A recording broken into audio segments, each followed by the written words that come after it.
আসসালামু আলাইকুম এভরিওয়ান, আশা করি সবাই ভালো আছেন। আজকে আমি জর্দা পোলাওয়ের রেসিপি নিয়ে চলে এসেছি। জর্দা পোলাওটা কিভাবে ঘরে থাকা উপকরণ দিয়ে অতি সহজে তৈরি করা যায় সেটাই আজকে আমি দেখাবো। তো চলুন শুরু করা যাক।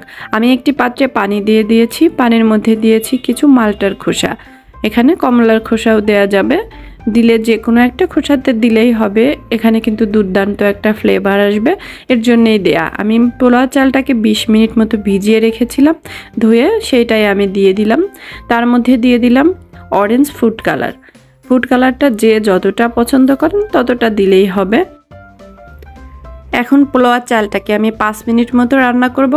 রান্না করার পরে আমার চালটা ফুটে আসবে। চালটা ফুটে আসলেই কিন্তু আমি একটা স্ট্রেনারে পানিটা ঝরাইতে দিব। চাউলটা কিন্তু বেশি একটা ফোটানো যাবে না, একদম গলে গেলে হবে না, একটু শক্ত থাকা অবস্থায় এটাকে পানি ঝরাতে দিতে হবে। চাউলটা সেদ্ধ হয়ে গিয়েছে, এখন আমি পানি ঝরাতে দিয়ে দিচ্ছি। অন্য একটা প্যানে দিয়ে দিলাম 1 কাপ দুধ। 1 কাপ দুধ দিয়ে আমি দুধের মধ্যে দিয়ে দিলাম কিছু দারচিনি ও এলাচ।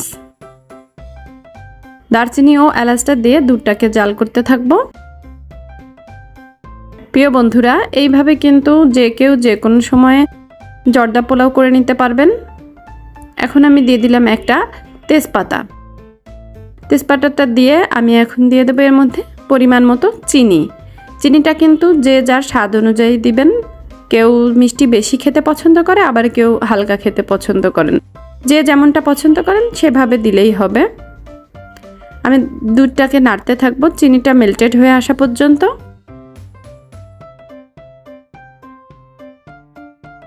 চিনিটা গলেই এসেছে, এখন আমি এর মধ্যে দিয়ে দেব সামান্য লবণ। সামান্য লবণ দিয়ে দিচ্ছি। লবণটা কিন্তু যে কোনো মিষ্টি জিনিসের ব্যালেন্সটা ঠিক রাখে, এজন্য মিষ্টি জিনিসে লবণ দিলে দেখবেন টেস্টটা অনেক বেশি আসে। এজন্য আমি ব্যক্তিগতভাবে সব মিষ্টি জিনিসেই সামান্য লবণ দিতে পছন্দ করি। এখন আমি দিয়ে দিব ফুটিয়ে রাখা চালগুলো। আমি এখন মালটার খোসাটা চালের ভেতর থেকে ফেলে দিয়ে আমি এখন দুধের মধ্যে, ফুটানো দুধের শিরার মধ্যে দিয়ে দিচ্ছি চাউলটা। পোলাও চালটা দেওয়ার পরে ভালোভাবে নেড়েচেড়ে রান্না করতে হবে। এভাবে জর্দা পোলাওটা কিন্তু যে কেউ যে কোনো সময় ঘরে থাকা উপকরণ দিয়ে করে নিতে পারবেন।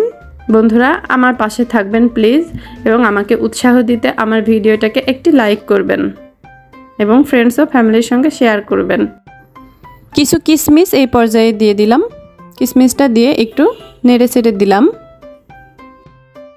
এবার আমি একটা মালটা চিপে জুস করে নিয়েছি, সেই মালটার জুসটাই আমি এর মধ্যে দিয়ে দিলাম। বন্ধুরা, আমি এখানে 1 টেবিল চামচ ঘি দিয়েছি।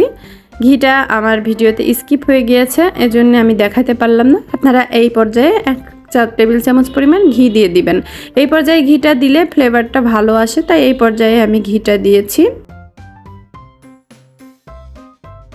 এখন চাউলটা ফুটে উঠেছে প্রায়। আমি দেখলাম মিষ্টি একটু কম হয়েছে, তাই 2 চা চামচ চিনি দিয়ে দিলাম। আর দিলাম কিছু কাঠবাদাম ও কাজু বাদাম। এবার একটু আলতো হাতে নেড়েচেড়ে রান্না করলেই কিন্তু জর্দা পোলাওটা রেডি হয়ে যাবে। বন্ধুরা, এভাবেই কিন্তু আপনারা চাইলে যখন তখন বিয়েবাড়ির স্বাদে শাহী জর্দা পোলাও তৈরি করে নিতে পারবেন। যারা একেবারে জর্দা পোলাও করতে পারেন না, এই রেসিপিটা দেখলে আশা করি তাদের অনেক উপকার হবে। আমি এই পর্যায়ে হয়ে আসার পর্যায়ে দিয়ে দিচ্ছি 1/4 কাপ গুঁড়ো দুধ। গুঁড়ো দুধটা দিলে কিন্তু স্বাদটা অনেক বৃদ্ধি পায়। আর যদি মাওয়া থাকে তাহলে তো মাওয়া দিলে আরও ভালো হয়। আমার কাছে যেহেতু এই মুহূর্তে মাওয়া ছিল না, তাই আমি গুঁড়ো দুধটাই দিলাম। আমার শাহী জর্দা পোলাওটা কিন্তু হয়ে এসেছে। এখন আমি সার্ভ করব সার্ভিং ডিশে। বন্ধুরা, আমি একটি সার্ভিং ডিশে সার্ভ করে দিলাম। আপনারা আপনাদের মন মতো করে সাজিয়ে নেবেন। আমি কিছু বেবি সুইটস দিয়ে এবং কিছু কাঠবাদাম ও কাজু বাদাম কুচি দিয়ে সার্ভ করে দিলাম। রেসিপিটি ভালো লাগলে চ্যানেলটিকে সাবস্ক্রাইব করে পাশে থাকবেন প্লিজ। আল্লাহ হাফেজ।